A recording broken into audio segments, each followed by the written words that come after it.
Welcome back to the For the Win Xbox podcast. Got a lot to cover. Xbox. People are going crazy about Xbox. It's all happening. They just announced the closure of 4 studios. They're making cuts. People are saying they're the worst. They're coming for Phil Spencer. They want change, and we're going to talk about what that means. And does it really affect us at all? Does it really mean anything? I got John with me today, and we're going to play some EA PGA Tour on Game Pass while we kind of just chat about everything going on with Xbox right now. So, John, I'm going to blast this because I just got a new spec as well. Ooh. But, yeah, Xbox cut 4 studios. Arcane Austin, Tango Gameworks, Alpha Dog Games, Roundhouse Studios. Just off the rip, what are your first impressions when you open up X and you see this? Well, yeah, it all kind of goes back to 2021 when Microsoft and Xbox purchased Bethesda for a cool 7.5. Oh, in the water. No. Give me a break. Xbox bought Bethesda for a cool $7.5 billion. Yeah. You know, with this purchase, there was a lot of high hopes and, you know, high expectations, I feel like, for what Xbox would be able to accomplish and the games that they would be able to release and the exclusives that would be coming only to Xbox and nobody else. And just, you know, 3 short years later, they're closing 4 of the studios that they purchased. So, Arcane Austin, they more recently developed Redfall, which was a commercial and critical failure. Tango Gameworks, who had a hit with Hi-Fi Rush. I don't know that it sold super amazing because it was on Game Pass. $3 million is what it's up to. Yeah, but people, you know, really seemed to enjoy the game. It was a critical success. Tango also developed The Evil Within, which was kind of a similar Resident Evil type of game that, I mean, was successful enough to spawn a sequel. So that says something, I guess. The third studio... Sorry, 3 million players. I said $3 million. I meant it reached 3 million players. It reached 3 million players. Okay. Yeah.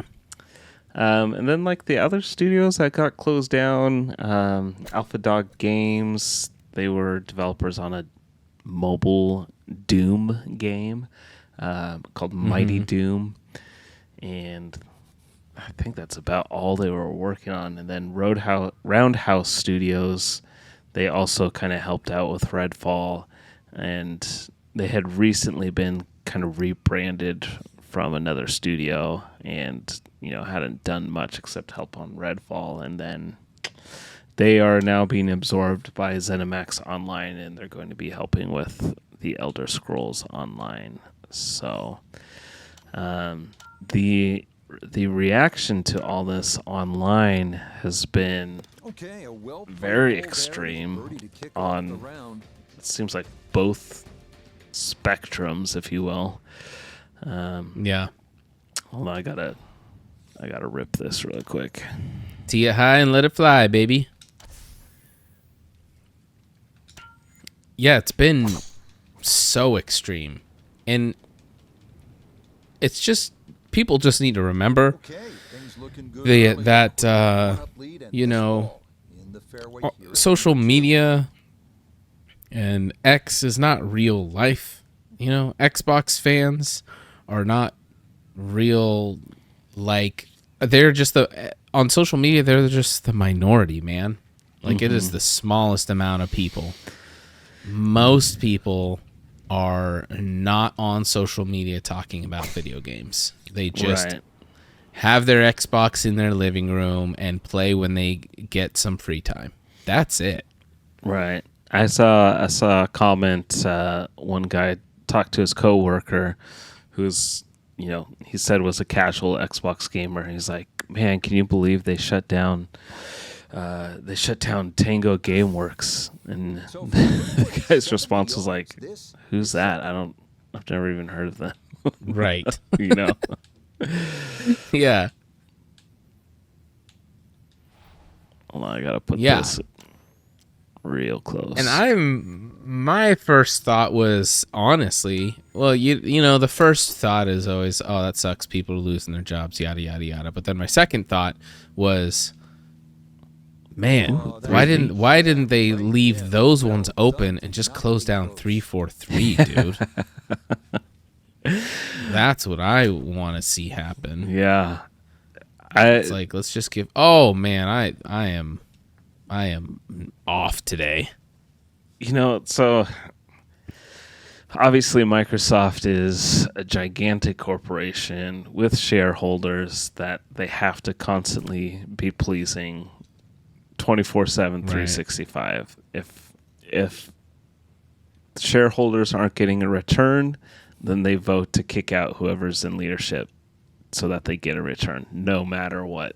So it doesn't matter how gamers feel about it. Doesn't matter if the game media likes the console and reviews games well for the console. If shareholders aren't getting returns, they'll fire whoever's in charge. So, I mean, that alone puts just like an enormous amount of pressure on the Phil Spencers and the Matt Booties and things like that.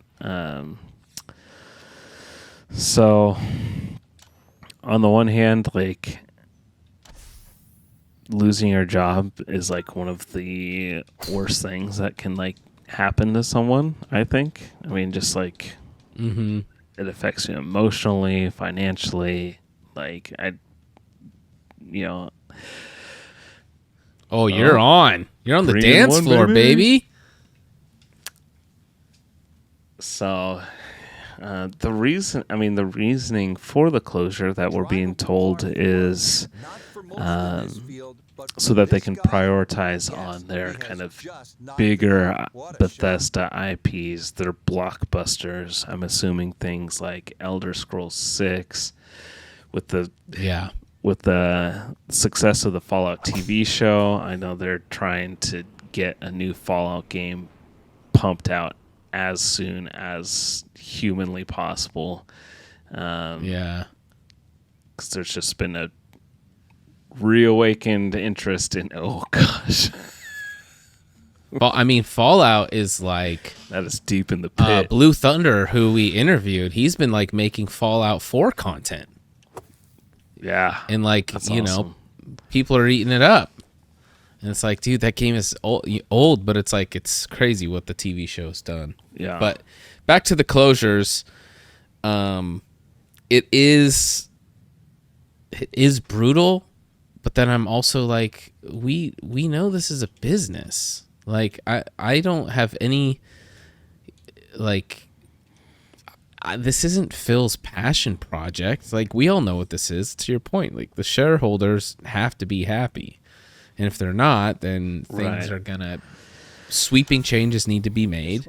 There has to be profits. And that's part of the gig. And so it's weird to me how personal all these people online like take it, you know? Well, yeah, it's like they act like it's a church or something, you know?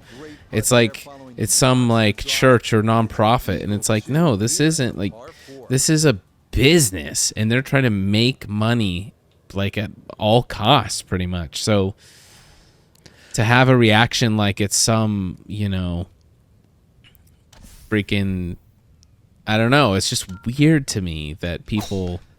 I'm not saying we don't hold these companies to a standard or we just let them get a free pass on everything, but it's like, this is not uncommon. This has been happening for since COVID, there's been a purging across the entire economy and especially the games industry. It got to the point where when we started this podcast over a year ago, every week there was a new set of layoffs on the run sheet, and I eventually just stopped putting it on the run sheet because I was like, what are we going to do? Like, just say, yep, more layoffs, and that's it. Like, it's just been happening, and it keeps happening, and to think that Xbox is, like, just exempt and isn't going to have, like, it's not going to happen, you're just fooling yourself, you know? Right. I didn't see... And it's probably still not over. I saw, like, a little bit of backlash, like, when Sony shut down all their stuff just recently, but not even close the same way as the reaction to Xbox this week. Because, I mean, I've seen comments of people saying they're canceling Game Pass, they're doing this and that. I'm done with Xbox. I'm only doing PC until, you know, the next PlayStation comes out or, you know, whatever. And do you know who... Oh, sorry, I cut you off. Go ahead. And it's like, they're closing studios that made, like, not successful games. So, like, if you wanted them to stick around, you should have bought the games that they released and played them and, like, not flamed Redfall online and laughed about it with all your friends about how bad it was, you know. Correct. And the thing, too, with that, you look at the studios, right?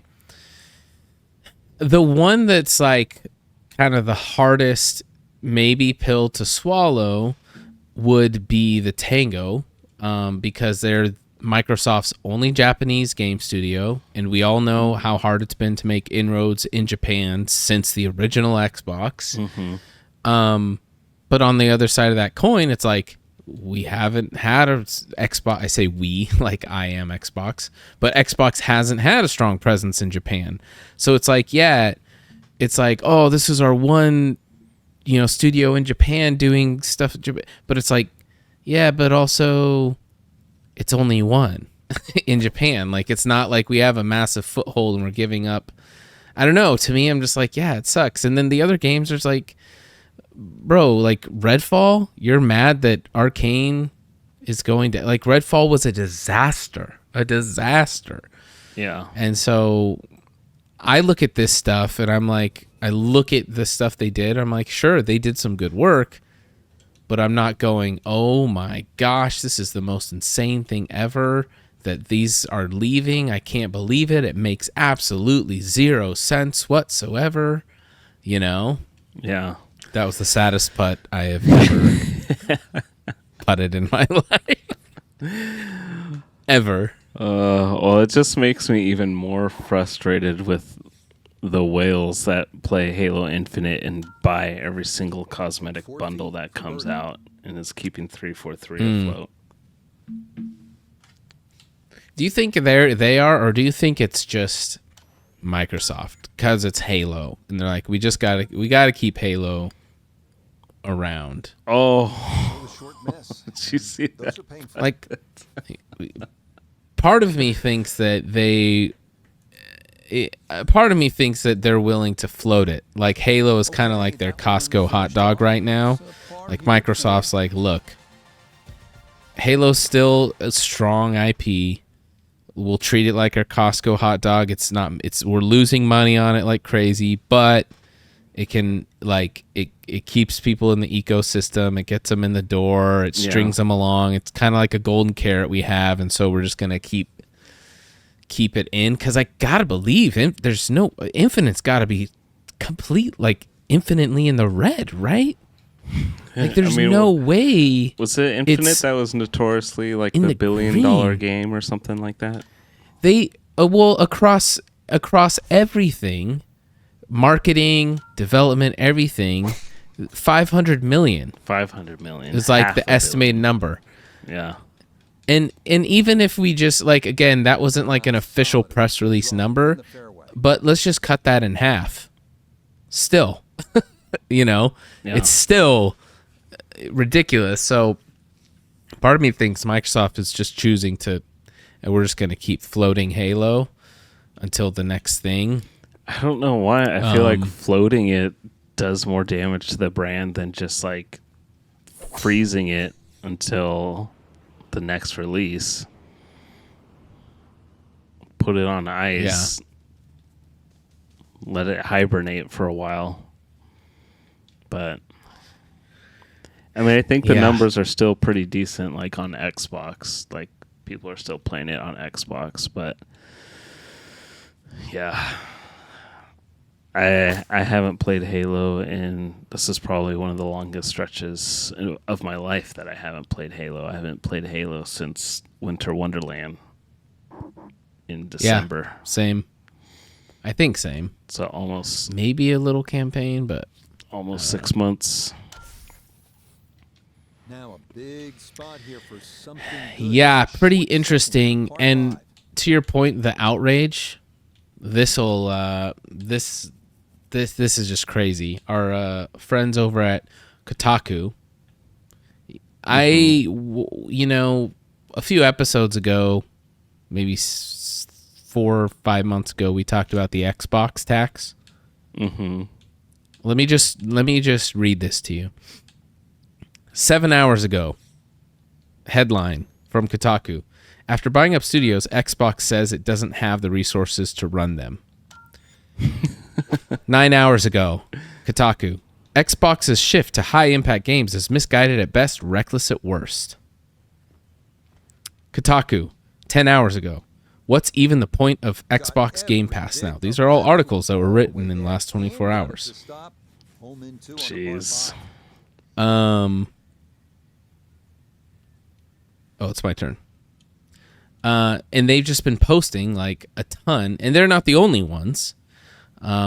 These like media companies are just like, they also posted, it's time to stop giving Phil Spencer a pass.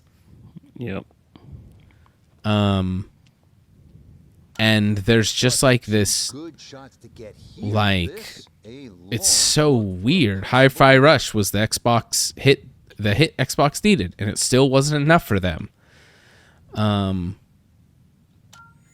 effing gut stab. Game industry reacts to shocking new studio closures.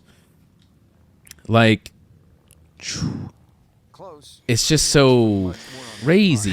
Yeah. How anti-Xbox some of the like this media is, and I'm not like, you know, I'm not the person. I don't need to come and defend Xbox. Like, who cares? Like, whatever. It's a billion-dollar company. It doesn't mean anything. But it is.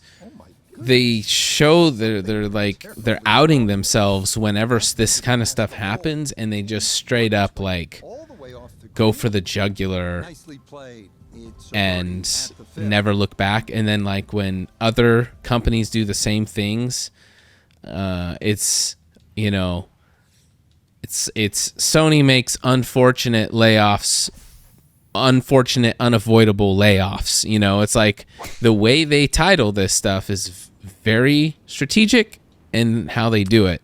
Yeah. And it's like, dude, you guys are like playing your hands so hard. And now, so I'm like, I'm a big believer in the Xbox tax. I'm like, this is so unbelievably obvious. I brought it up so long ago, and I was like, dude, this in feels the way real. Yeah. But think about real. PlayStation's controversy in the last couple of weeks with Helldivers. I mean, they literally took the game out of like 160 countries and wouldn't let you play it. And as far as I know, you still can't play it if you live in those countries. Like they reversed I think they reversed. They reversed some of it, but they reversed the decision to link the PSN. But like if you're still buying it, it's not in the stores for those countries. Right. And it's like, dude, you literally are like, Sony's literally just like stealing games from people. People are upset for a few days, and then nobody's even talking about that. It's like this happens, and it's like the media's like, all right, we gotta like bury the Sony Helldiver story, and all right, let's all just hate on Xbox now.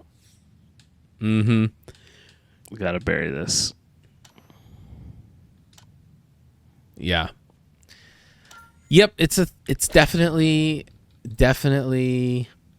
a thing. But I think, like you said earlier, it is also just like a very, very vocal minority. Like the mass majority of Correct. Xbox gamers are not on X, are not reading articles or watching streams or reading reviews. They're just like, level 60 in Diablo 4 and the season's about to end, but they have fun killing enemies, like they play a couple games of Halo with their buddies and that's it. That exactly. And that's what all these like emotional weirdos who are so passionate about this, like wanting to fire Phil Spencer and blah blah blah blah blah. It's like, guys, you live in a bubble. So there's like, as of December 2023, okay, 120 million active Xbox users. All right. Now I would bet, okay, gun to my head, I would bet that out of the 120 million active Xbox users, less than 100,000 of them even know that Xbox Live doesn't exist anymore and it's all called Game Pass. Yeah. I bet no one, but that show, like, that's how casual people are. Yeah. Like, they just don't know. And yeah, they announced it. Yeah, they put it out there and blah, blah, blah, blah, blah. And we would all be like, yeah, no, it's not Xbox Live anymore. It's all Game Pass. There's 3 different tiers, da, da, da, da, da. No one knows that crap. You're out of the 120 million people that are on Xbox, they're just like, oh yeah, it's Xbox Live. That's what I pay for so I can play with my friends. Like, that's it. And that's what we're dealing with. And so when, it's like, oh, 3 studios got shut down. No one cares. Like, what and games it's really did they sad, make? Oh, a mobile Doom game. Okay. Yeah. Exactly. Did they make Call of Duty? It's like, oh, no. Oh, well, okay. So, yeah, I just don't feel the outrage. I feel for the people who lost their jobs. I lost my job recently, so I feel for people. But all these emotional things of people coming for all like Xbox's head is just ridiculous. Yeah. So what do you think though of the day after closing Tango, who made Hi-Fi Rush, Matt Booty saying in a town hall, we need more, smaller games that will give us some prestige and help us win awards, aka games exactly like Hi-Fi Rush the day after closing the studio. What's your take on that? Well, the thing is, I mean, okay, full disclosure, did Hi-Fi Rush win awards? I can look it up. Did it win a Game of the Year or anything like that? I didn't think it won any awards. I know it, I know people liked it and there was a fan base around it and whatnot. But did it actually win any awards? It won.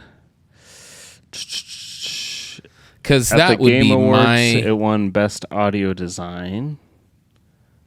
Most of the are for Best Music, Best Audio. The British Academy Games Awards, it won Best Animation. But it was nominated. So it won some awards. It was nominated for Best Action Game, Best Art Direction.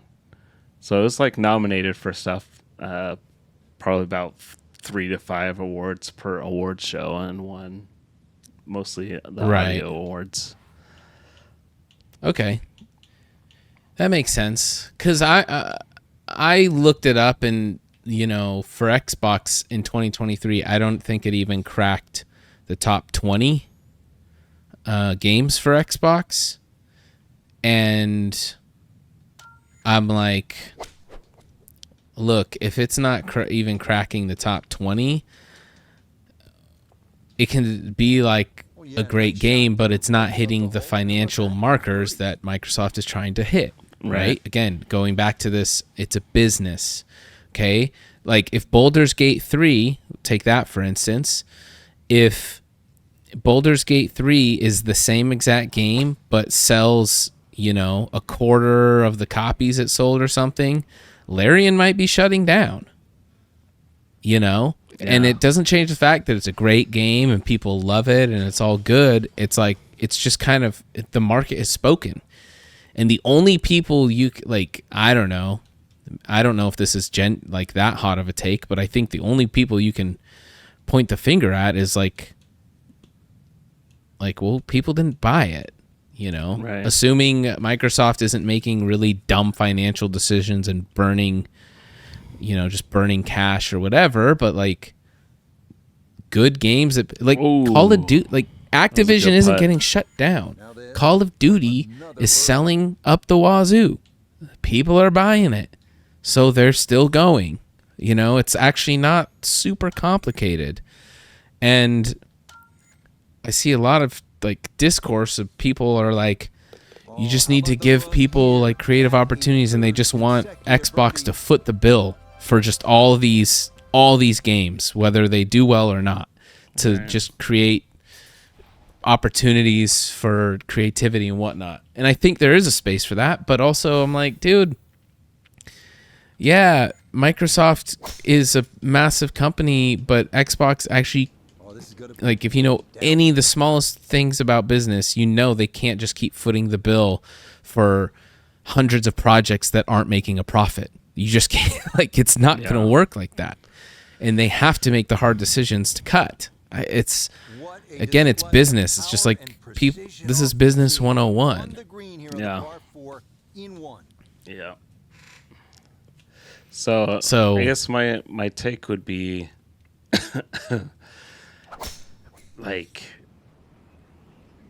is there a lack of self-awareness to make a comment like that the very next day?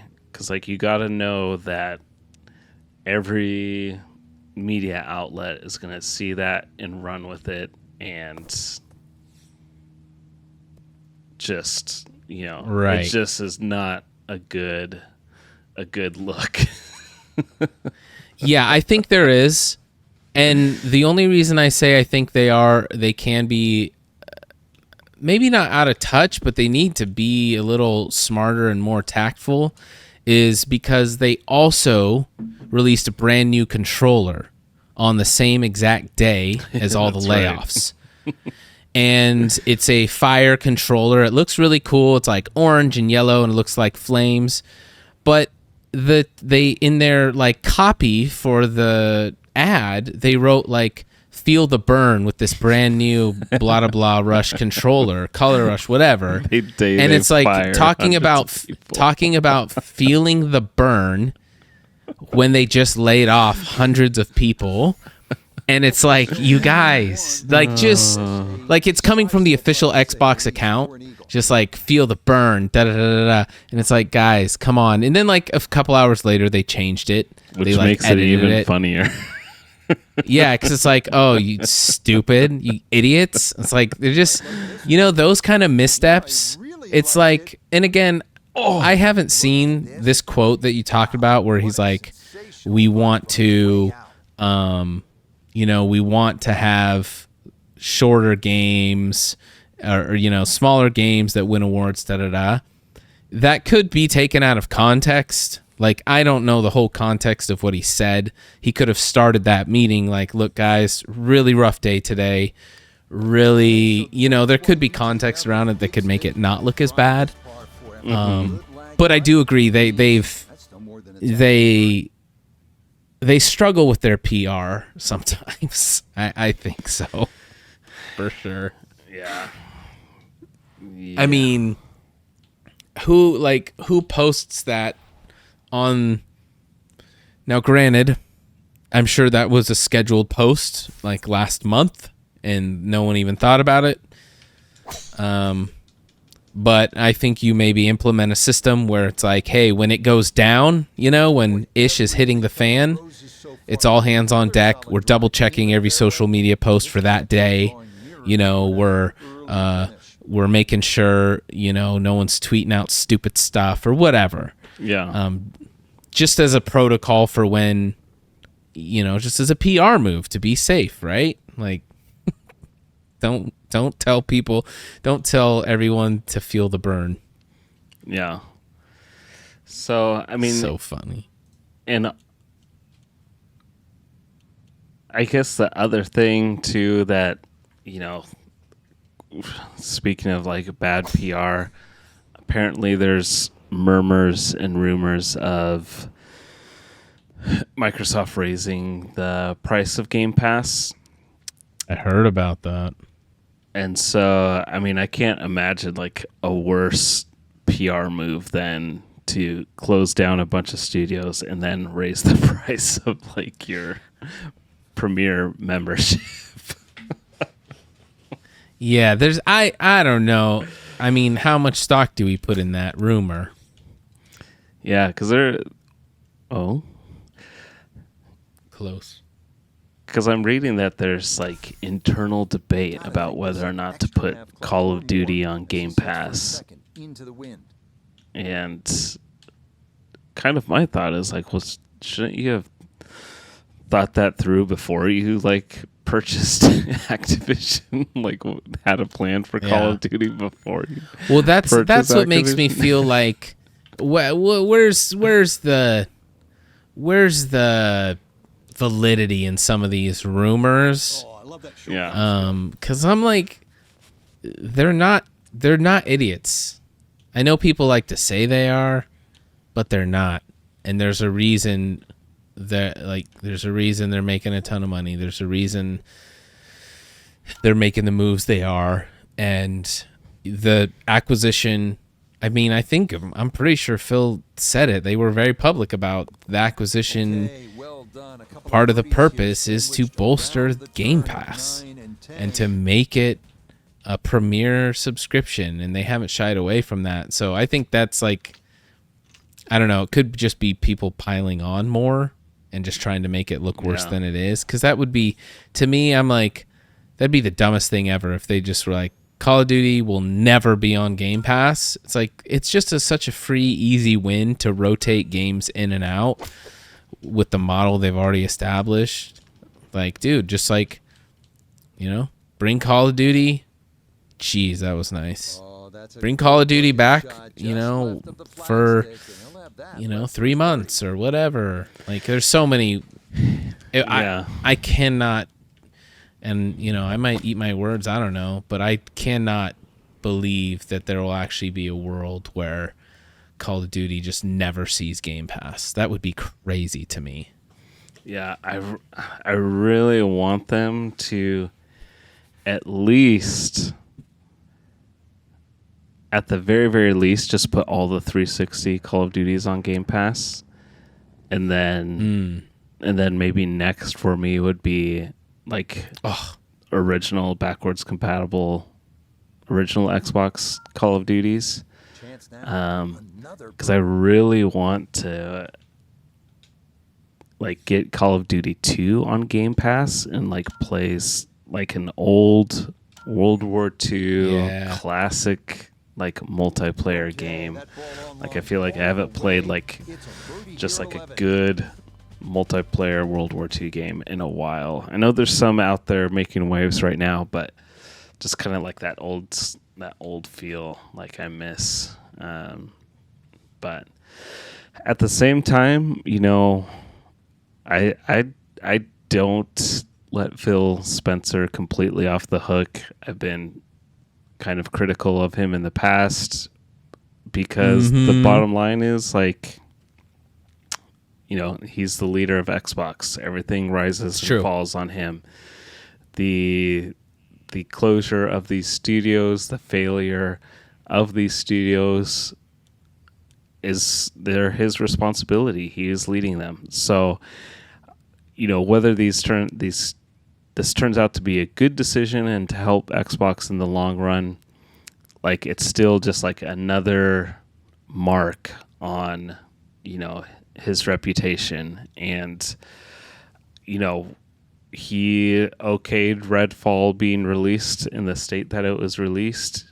And I don't really fault him for really the other studios, but it makes you wonder, like, okay, you could see that at least with Tango, there's like talent there. They released like a new original game, which supposedly gamers wanted, but then didn't show up and buy it. Everyone's tired of sequels and things like that. Well, there you go. This is how you support, new IPs. You don't buy them. So, right. So I don't totally let him off the hook, and I just like gotta believe there's just major struggles internally, because I just want, like, give me like a month, make me in charge of Xbox, and I'll make a 12-month calendar of just like events and Game Pass related events and things to like get people excited. Like, I would just immediately do, like, as soon as school gets out, whatever it is, June 18th, just do like Summer of COD, release all of the Call of Duties. It's your turn, by the way. On Game Pass, release all the Call of Duties on Game Pass, get everybody playing Call of Duty, because Infinite's in a terrible place, and like do something to like excite the community. And I just feel like there hasn't been anything, and like these presentations and all of this stuff for new releases have just been super lackluster and boring, and nothing really cool is coming out. So now watch me hit this drive.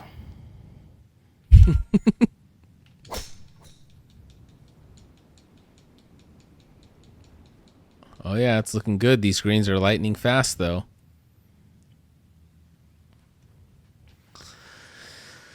Yeah, it is crazy to think, like, he has his hand on the big red button, and at any time, and I could be wrong, but I'm pretty sure at any time he could just go, or I mean, maybe there's lead in and they need to plan it, but he could just be like, yeah, we're doing Summer of COD, and we're making all the COD games available on Game Pass for for the whole summer or whatever.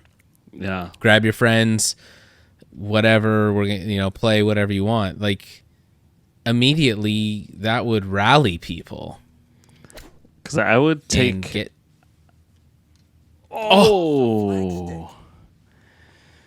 because in Helldivers 2, how there's like the one guy that's like basically managing the game, throwing things in, changing things up. Yep.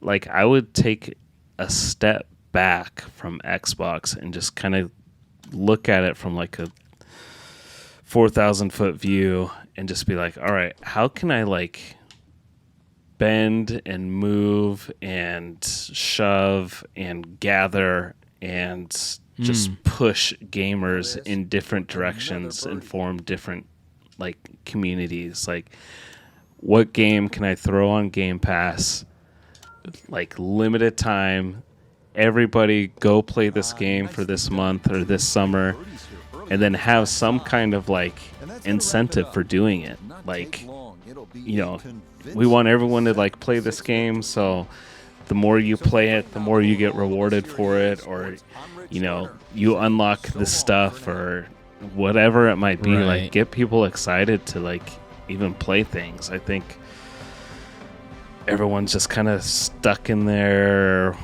one or two games that they play, and so like these new releases come out, and I think a lot of it too has to do with Xbox's like horrible marketing. Who is leading their marketing department right now? Hellblade 2 it's comes not out, exciting at all. Hellblade 2 comes out in a couple weeks by Ninja Theory. This is supposed to be one of like the big, huge Xbox exclusives.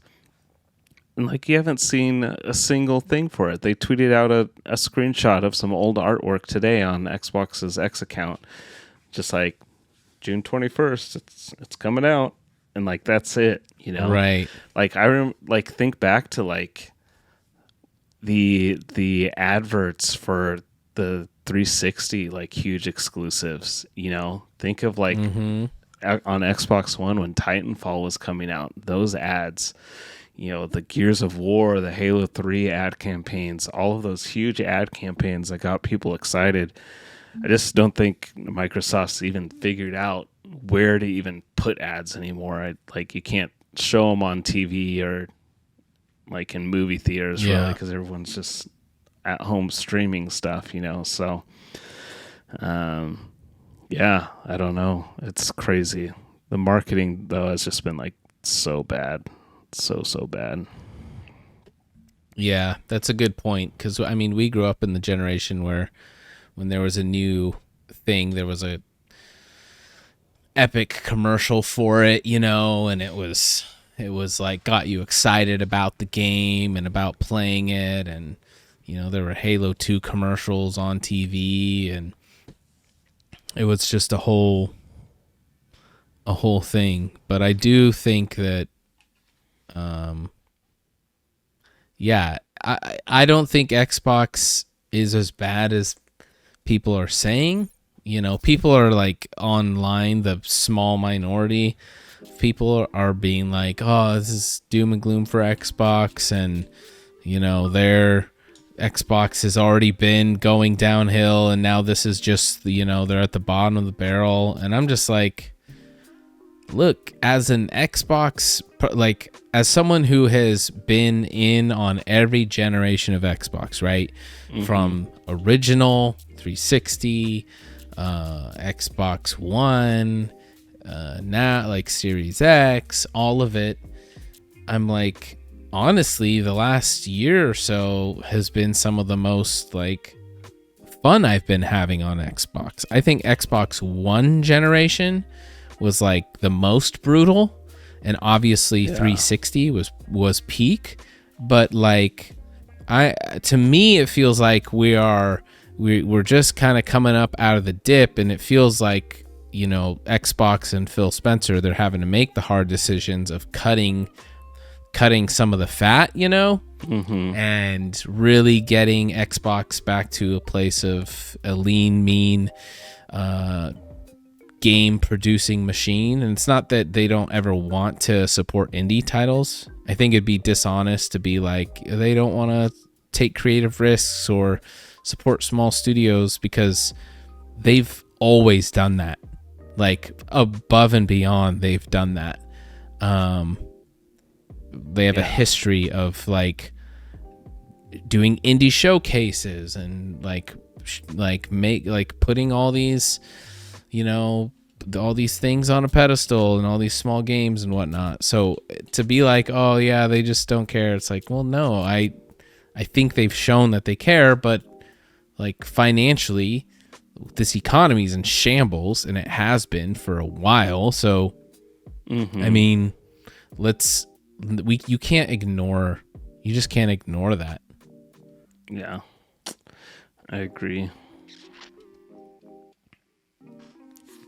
Can't ignore that. But for the everyday casual gamer, none of this matters. That's what I'm literally. thinking. Literally, this whole podcast will not be watched by anyone who is a casual, you know, just normal Xbox player, which I have plenty of friends in my circles here that are the most casual Xbox players, and yeah, they wouldn't care at all.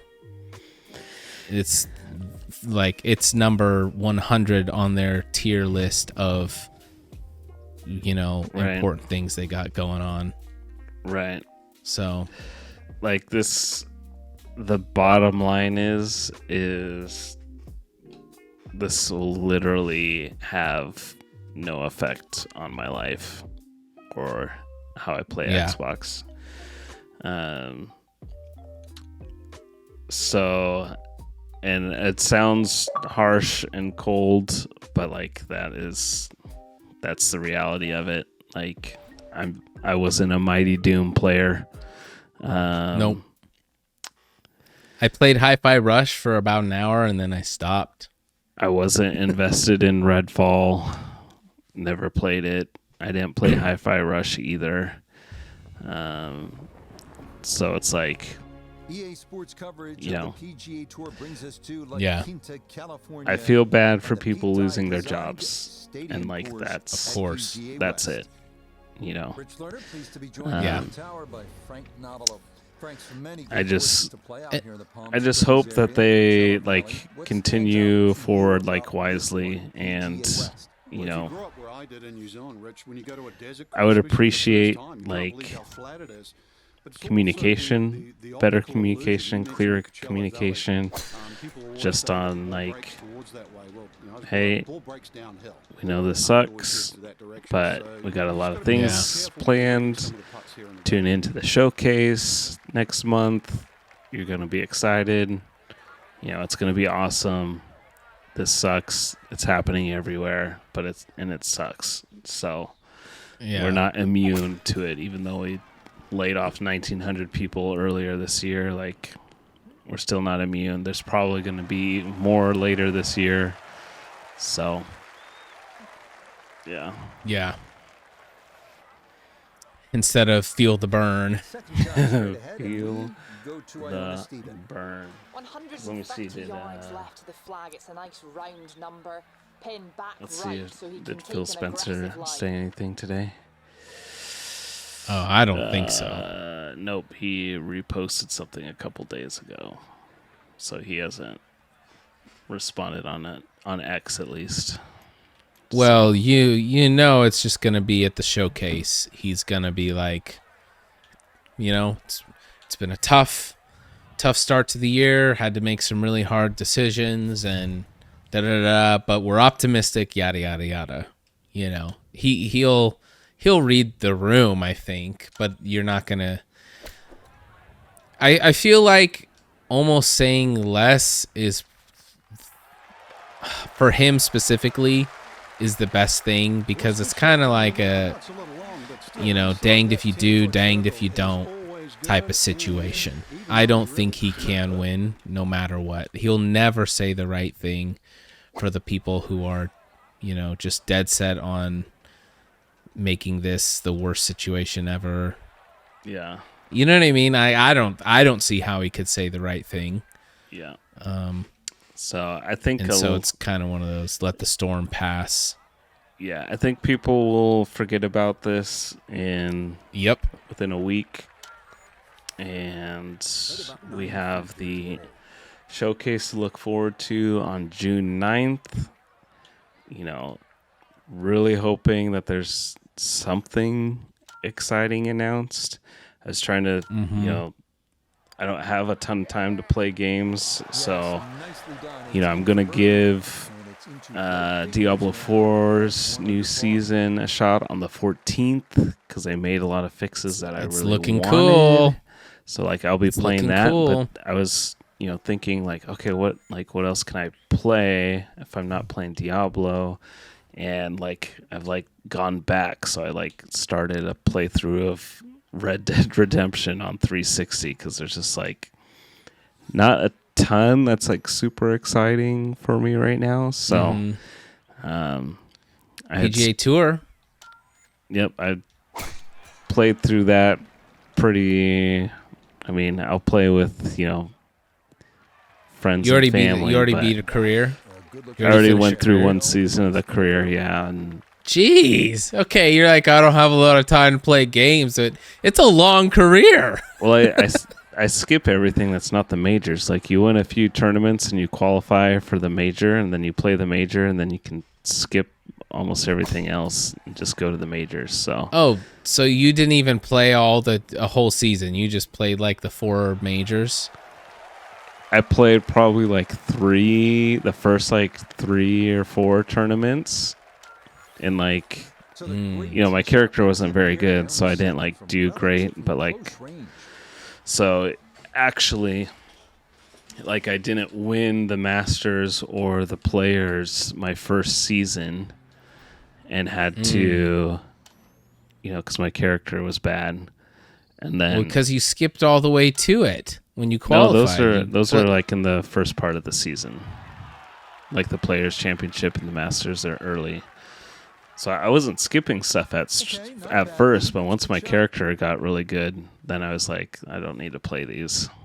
I'm like way ahead on the FedEx rankings. Like You pulled the Donald Trump. You're like, I'm not even gonna show up to the starting to debates, so win you don't, by, you don't like- need to do this. yeah, I was starting to win by like 20 strokes, and so I'm just like, okay, I don't need to. I don't Yeah, that makes need sense. to play these, so I'm just gonna play the majors.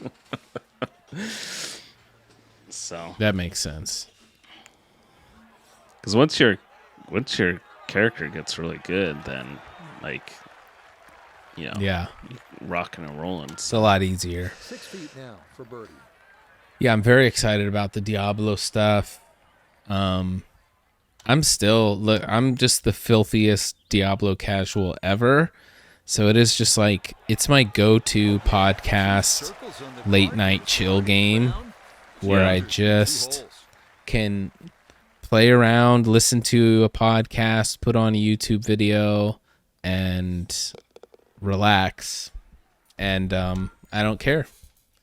Yeah. And so all the changes in this new season, season of Loot Reborn or whatever it's called, it's going to be so good. Yeah. So good. I I'm would still- have completely skipped the season, except that they changed the codex so that when you Yeah. Down the middle. when Oh, you yeah. find an aspect, it'll save. You can reuse it, and as you find better ones, it replaces the one, and you're like that alone. For me, that was like the one big change. All the other stuff is nice, but like I want to feel like I can progress Yeah. in that way. Yeah, for sure. Because there's too many sure. there's too many builds that had like an aspect that was in the wild, and like trying to find that once like you leveled up and you have like this bad stats on it, and you're just like waiting. Oh, this is money. trying to find it. This is money. Look at this. Nice. Mm. But now there's not going to be any that are just like in the wild. They're just all going to be in the codex. From the fairway. Yeah, and once you find a high one or a great roll on it, then you'll be good. Right at the back. So before we get to For the Win Corner and wrap this thing up, a lot of talk online, takes one way or another. How are you feeling about the future of Xbox? Optimistic, worried, concerned, excited? What do you, as a Xbox player who's been through every generation and seen it all, how are you feeling about the future of Xbox at this moment? I think for Xbox in general, it's more of a concern of just kind of the state of the gaming industry as a whole. Xbox now, huge, absolutely massive IPs now belong to Xbox, and like I feel like we've yet to see them do really anything of any significance with them. And True. the exclusives like going away concerns me, because exclusives are what sell the consoles, and so that kind of like going away concerns me. And then really just like the state of Halo like is probably the biggest thing that like concerns me. Like I don't know where they go from here, and From a decade of failure. my fear is that it'll never get back to anywhere close to like Halo 3. Saw a screenshot of like peak Halo 3 and there's like over 1 million people on 360 playing Halo 3. Mm-hmm. And it's just like, man, like we just like had it all back then, you know, like Mm-hmm. So, and I guess what hurts the most is just like the social features. Like Infinite is just the loneliest Halo game you could ever play. It's so antisocial, and Yeah. it just doesn't. That alone makes it not feel like a Halo game, because Halo has always been such a social game. From Halo's Combat Evolved, when you're sitting right next to someone, split screening with them, to Halo 2 proximity chat, to Halo 3, you know, having lobbies and being able to Right. stick with people into the next round and all of that stuff, and like teaming up and saying, hey, we destroyed the other team, let's keep playing together, let's keep it rolling, you know. And yeah, and then yeah, but I still don't think I could even play Halo multiplayer, at least like matchmaking, with the skill-based matchmaking, and knowing that it's just like a 50-50 shot if I'm going to win or lose, regardless of how I play. Like that really depletes the win for my sales to even like try to play the game.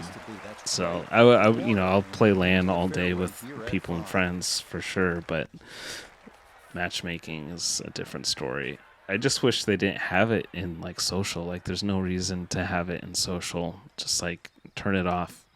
And like I want to be able to take a party of, you know, a full big team battle party into big team battle, you know. Yeah. Or even like how we would have 16 people in a party, and it was just like online LAN party. You know, it would just match make and cycle through maps and game types and things, but we would all just be in a party and like, you know. Yep. It was fun. And it's not fun anymore. So you say you're concerned.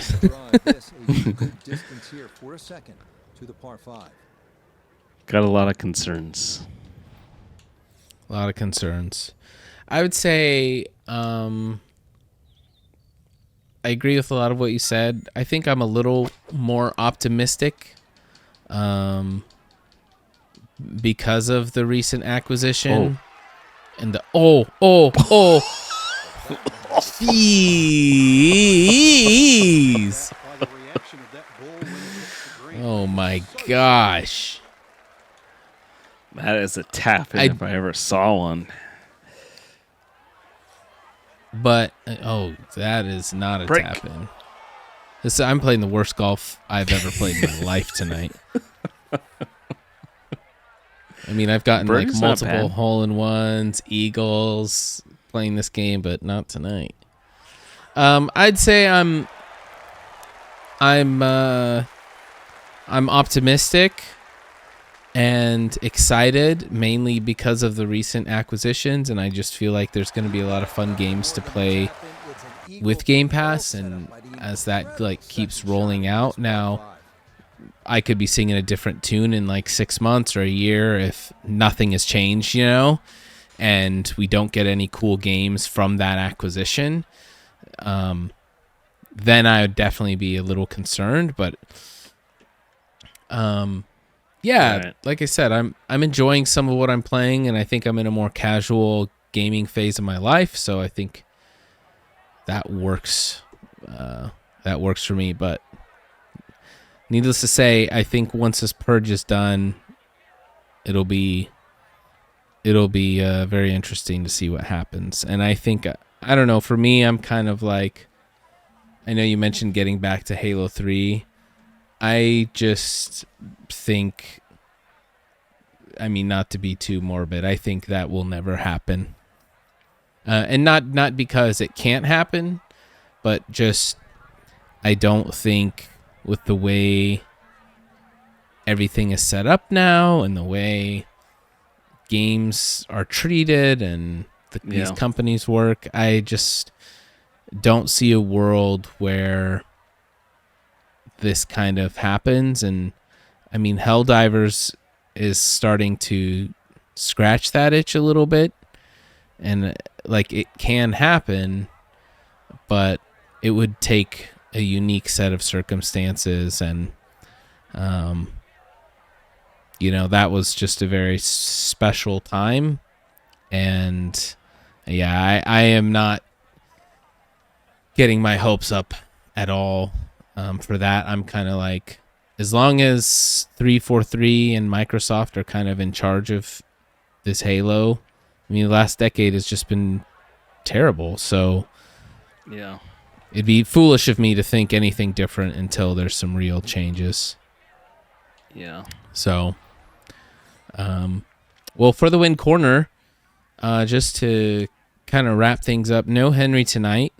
And part of the reason is because we talked about it a little bit on the previous pod, but he did just recently get a great job at Microsoft. And so, he's kind of opted out of some of the Xbox conversations. The hotter topics. The hotter topics. And, I would hate to say something. I know John would hate to say something, or whatever that could potentially hurt his job. I don't think it really would, but we obviously we don't want to risk anything or compromise anything. Microsoft is a very sensitive company. Yeah, I don't like it when people say mean things about them. Yeah, so Henry is gracefully stepping back from that, and that's totally fine and makes complete sense. We are starting to work on a different project, though, involving Henry. But for now, I think going forward, Henry might pop in on some guest interviews or some different topics that might not be, so heavy on the Halo. Not Halo, what am I saying? So heavy on the, layoffs type things, but maybe if we're doing like a Halo episode or something like that, he'll jump in more. But as far as like when we're talking about Microsoft and stuff like that, he's not going to be in those, because that's why. So for people wondering at home, that's the reason. But you'll see Henry again on another For the Win project here in the near future. We're starting to kind of come up with a little something, which is exciting. Something new, something fresh. And John and I are still going to be doing the Xbox podcast and talking about what's going on with Xbox. And we really want to interview more guests and have more gamers on, developers, game composers, all that kind of stuff that we've already done. Unfiltered. Unfiltered. Yeah, for sure. So if you haven't seen our interview with Aaron the Loco we did last week, go check that out. It's awesome. He's an awesome guy. Get to know him a little bit. But yeah, I'm still on the job hunt. I've applied at a bunch of places. I applied at Razer today. They have a Razer community partnerships job or something like that. I'm just applying for anything. Oh, that's and in everything, the dunes. and hitting golf balls into the rough. Anything new on your end, John? Before we wrap up the pod on the corner. No, I might be getting a Switch soon. Nice. My friend, I think, is gonna give me his old Switch that he doesn't use anymore. Just in time for the Switch 2 to release. True. Oh. So, Yeah. I also have a a PlayStation 4 here that I snagged that I was going to set up and mess around with. But, oh yeah, that's what I was going to see is, did Helldivers 2 release on, was it only PS4? PS5? Chance now for another birdie. I don't know, but we will see you guys Yeah, it's only PlayStation 5. most likely next week. Thanks for tuning in. If you made it this far, give it a like, give it a thumbs up, rate us on Spotify, all that jazz. And we'll see you next time for the win. GG's. GG's.